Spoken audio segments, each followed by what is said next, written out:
Oi, meu nome é Beatriz e esse é o Lado B. Tá bom? Tá. Mesmo?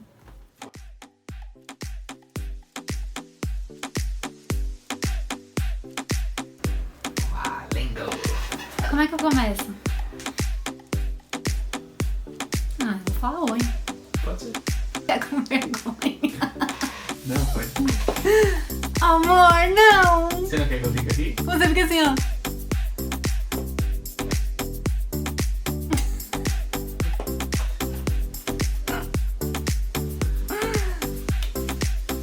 Nesse primeiro vídeo de literatura, eu quero falar pra vocês um pouco dos melhores livros que eu li no ano de 2019. Ao todo eu li 27 livros, o que não é uma quantidade muito grande pra mim, que eu já costumei ler muito mais do que isso, mas atualmente eu acredito que o melhor é qualidade, não quantidade, e também às vezes a gente lê muito, mas não consegue lembrar de todas as histórias. E eu lembro de todas as que eu li, então acho que isso que importa. E também tem cada fase da vida, né? Eu trabalhei muito com texto, então a gente acaba ficando meio cansado também de ler, né? Enfim, esses livros foram muito especiais, mexeram muito comigo. E, bom, todo mundo que me conhece, eu acho que é todo mundo que tá vendo esse vídeo, porque não teria porque você tá vendo esse vídeo sendo que você não me conhece. Enfim, eu acho. Sabe que eu amo literatura. Eu sou formada em letras, trabalho com revisão de texto e, enfim, desde criança eu sempre gostei dos livros e eles sempre me ajudaram a passar por vários momentos da minha vida. Então é isso, sem mais delongas, vamos para os melhores livros que eu li em 2019. O primeiro livro que eu trouxe, eu não tenho ele físico aqui porque eu emprestei, então eu tô com ele no Kindle. É A Ridícula Ideia de Nunca Mais Te Ver, da Rosa Monteiro, publicado pela editora Todavia. Eu escolhi como a minha melhor leitura, a que eu mais gostei de ter feito no ano passado. Foi um livro que eu achei leve enquanto a escrita, mas ao mesmo tempo ele traz assuntos mais densos, como o luto, como lidar com a perda de alguém que você ama. E também falou sobre questões da posição da mulher na sociedade, isso tudo tendo como pano de fundo o diário da Marie Curie. Eu não sei se é assim que pronuncia, mas é uma grande cientista, uma química. Ela ganhou o prêmio Nobel, porque ela fez vários estudos sobre radiação, enfim. Eu posso fazer um vídeo só sobre esse livro e a gente fala um pouco melhor disso, se vocês quiserem.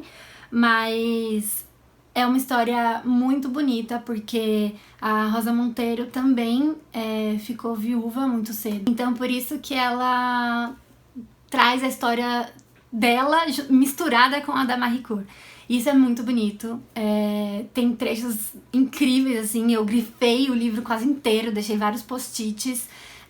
Falei dele pra todo mundo com quem eu converso de literatura e emprestei, como vocês podem perceber, né, que eu já falei. Enfim, é um livro incrível, eu super recomendo, mesmo que você nunca tenha lido, assim, não ficção, goste mais de ficção, é um livro que vale muito a pena e também ele é curto e você vai ler rápido. Eu trouxe o comecinho do livro só pra vocês sentirem um pouco de como é a escrita e talvez ficar com mais vontade de ler. Não vou dar nenhum spoiler, porque é bem o começo do livro mesmo, e enfim, vamos lá. A arte de fingir dor. Como não tive filhos, a coisa mais importante que me aconteceu na vida foram os meus mortos, e com isso me refiro à morte dos meus entes queridos. Talvez você ache isso lúgubre, mórbido. Eu não vejo assim, muito pelo contrário. Para mim é uma coisa tão lógica, tão natural, tão certa. Apenas em nascimentos e mortes é que saímos do tempo. A Terra detém sua rotação e as trivialidades com que desperdiçamos as horas caem no chão feito purpurina. Quando uma criança nasce ou uma pessoa morre, o presente se parte ao meio e nos permite espiar, durante um instante, pela fresta da verdade, monumental, ardente e impassível. É só o comecinho, só pra vocês terem uma noção, mas, enfim, eu amei e super recomendo. O segundo livro que eu trouxe, agora não tá em ordem de preferência, porque eu gostei de todos, mas eu escolhi esse como o primeiro, como o que eu mais gostei. Esse é o Frantomaglia, da Elena Ferrante. é um livro também de não ficção, que reúne cartas, bilhetes, e-mails, entrevistas que a Helena Ferrante fez com editores, alguns leitores também, enfim. É um livro que eu marquei muito, tipo, eu amei esse livro. Eu recomendo pra quem já tenha lido a obra da Helena Ferrante. Se você não leu, você tá perdendo tempo, vai correr ler, porque é incrível, é uma das minhas autoras favoritas da vida. E, enfim, tem todo um mistério com relação à o seu pseudônimo, né? Porque ela nunca veio a público, um pseudônimo que a gente conhece apenas pelas publicações. A gente nunca vai ver a autora Helena Ferrante. E esse livro fala muito disso, então ela vai responder muitas vezes a respeito dessa escolha dela de não vir a público. E ela vai tocar em temas muito importantes como o papel da mulher na literatura, quais foram os autores e os livros que influenciaram a obra dela, o que ela achou das adaptações para o cinema que fizeram das obras dela, enfim, e fala muito dos livros que ela publicou, por isso que eu recomendo para quem já tenha lido todos, porque é uma forma de você revisitar essas leituras, e se você não tiver lido vai ficar um pouco por fora, assim, mas vale muito a pena. O terceiro livro que eu trouxe é de literatura brasileira, esse é um livro de ficção, ganhou o prêmio de melhor livro do ano do Prêmio São Paulo de Literatura em 2018. É um livro publicado pela editora Nós e a autora é Aline Bey. É uma autora super jovem, contemporânea da nossa literatura. É uma descoberta, assim, incrível. Acho que todo mundo que leu esse livro há de concordar que ela é bem surpreendente, assim. Eu fui ler sem saber muito do que se tratava, mas porque tava muita gente falando, muita gente que eu confio, assim, no gosto literário. Nunca eu confio, mas que geralmente a gente lê e gosta das mesmas coisas. Então eu fui ler assim meio que sem saber e valeu muito a pena. É um livro que você consegue ler em um dia, mas ele é bem denso. Então assim, é um livro que eu vou querer reler em algum momento, porque é uma história que traz muitas coisas pra gente pensar. Então tem algumas partes que eu gostaria de lembrar melhor, sabe? Então eu quero ler de novo. E também é interessante a forma como ele é narrado, porque parece poesia, né? E na verdade a gente tá lendo uma narrativa, então tem essa inovação até na forma como ela escreve mesmo o livro. É um livro que vai falar de quantas perdas uma mulher enfrenta na sua vida, sabe? Toca em assuntos que me são muito caros, como a violência de gênero, feminicídio, aborto, solidão, luto, enfim. Pode servir de gatilho em alguns momentos, mas é uma leitura que definitivamente valeu muito a pena. O próximo livro que eu escolhi foi uma leitura que eu fiz pela primeira vez no ano de 2014, que é A Redoma de Vidro, da Sylvia Plath. Ela foi publicada pela Biblioteca Azul e eu gosto tanto do livro que eu tenho 2 edições. Essa aqui é a mais recente, essa é a anterior. É muito lindo, tipo, olha, essa capa, esse desenho é da própria autora, enfim, amei. É um livro bastante importante pra mim, porque ele trata quem a gente vai acompanhar aqui é uma personagem que sofre de depressão e ela vai ser internada, né, por conta disso. Então ela vai tocar muito nesse assunto, vai falar um pouco sobre o dia a dia mesmo de uma pessoa com depressão, e eu acho muito importante pra mostrar esse lado mesmo de quem sente isso. Eu me identifiquei muito com a leitura, marquei várias coisas na primeira vez que eu li e adorei ter visto as coisas que eu tinha marcado e marquei ainda outras nessa segunda vez que eu li, 5 anos depois. Então, enfim, eu recomendo muito também. Também é uma leitura fácil de ser feita no sentido da escrita, não é muito complicada. Todo mundo que eu conheço que já leu esse livro gostou. Então eu acho que é uma boa indicação também. Apesar de ser um livro de ficção, nós sabemos pela história da autora que tem muita coisa que ela também viveu, que essa personagem traz nesse livro. Então, eu adoro. O próximo livro, que na verdade são dois, um é a continuação do outro, vou começar por esse. O Ano do Pensamento Mágico, da Joanne Didion, é uma autora que também tá viva. Esse livro foi publicado pela HarperCollins e também é não ficção. Olha, eu gostei bastante de não ficção até. Enfim, é um livro de não ficção que vai retratar o ano em que a própria Joan, ela que é a narradora, né, dessa história, e ela vai retratar o ano os primeiros anos em que ela vivenciou a perda do marido. Então ele morreu subitamente, ela vai narrar isso aqui no livro, vai trazer esse momento, o que aconteceu, e depois vai falar como foi essa vida interrompida, essa nova pessoa que ela teve que começar a ser e como foi lidar com essa ausência.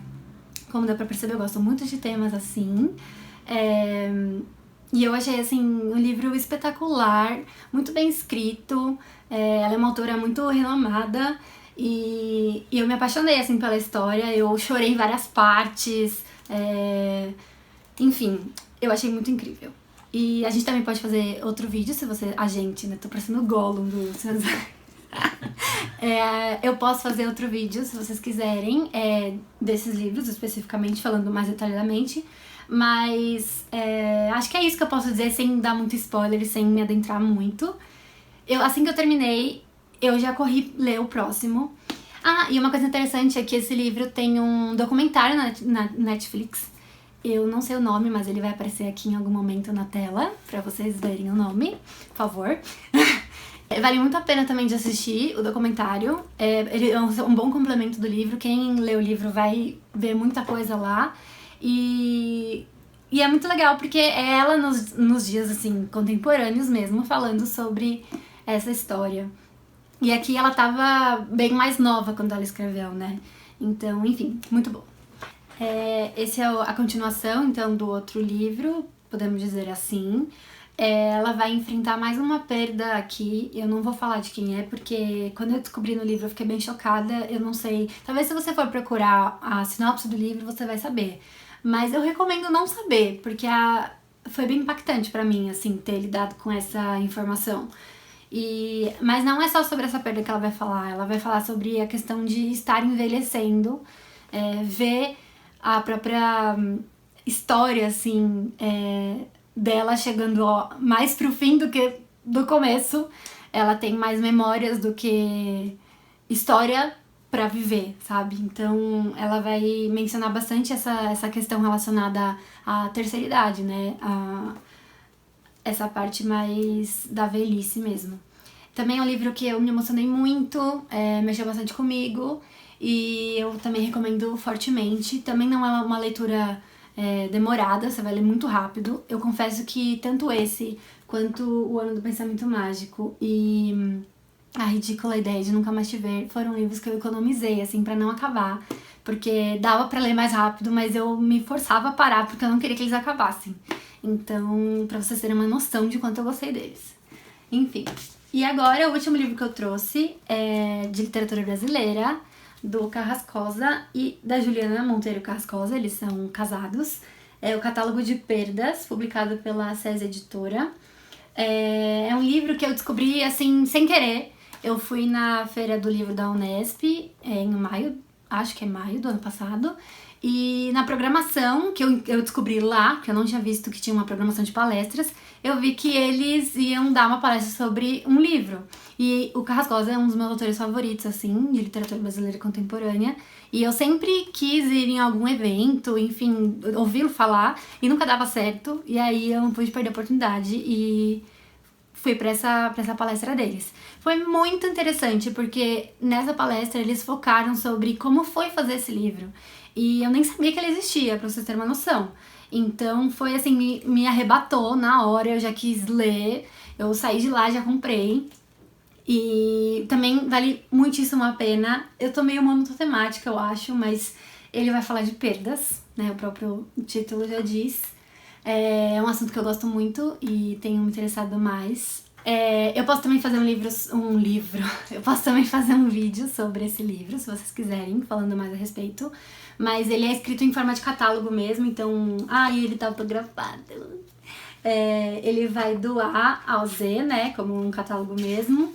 E aí cada palavra representa algum objeto, algo que represente essa pessoa que está sendo perdida, digamos assim. É a perda que vai ser narrada na história. E a Juliana pegou fotos e então a gente tem em cada texto uma fotografia dela também. E nessa palestra ela contou que a grande perda da vida dela foi a avó. Então, para elaborar mesmo essa questão, ela decidiu juntar tudo que ela tinha da avó. Ela reuniu a família, se mobilizou várias pessoas para trazerem objetos, coisas que tivessem feito parte da vida da avó, para ela poder fotografar e, assim, se debruçar mesmo sobre esse processo de luto também. É um livro que não vai falar sobre essa perda, ele vai falar de várias perdas. Cada texto aqui é independente, né? Foi o Carrascosa que fez. E tem textos, assim, super curtinhos. Quer ver? Tem um que é um parágrafo, assim, uma frase. Esse daqui. Tem outros que são maiores. Enfim, é bem surpreendente alguns textos. Alguns você fica meio em choque, assim. Outros você se comove mais. Enfim, eu fiz várias marcações também. E é um livro também rápido de ler. Aborda temas mais difíceis também de lidar, mas que é importante a gente ir elaborando esse tipo de sentimento. Enfim, eu super recomendo esse livro. E é o último que eu trouxe pra marcar as minhas melhores leituras de 2019. Conta pra mim quais foram os livros que vocês mais gostaram e se vocês se interessaram por algum desses e pretendem ler também. Até a próxima!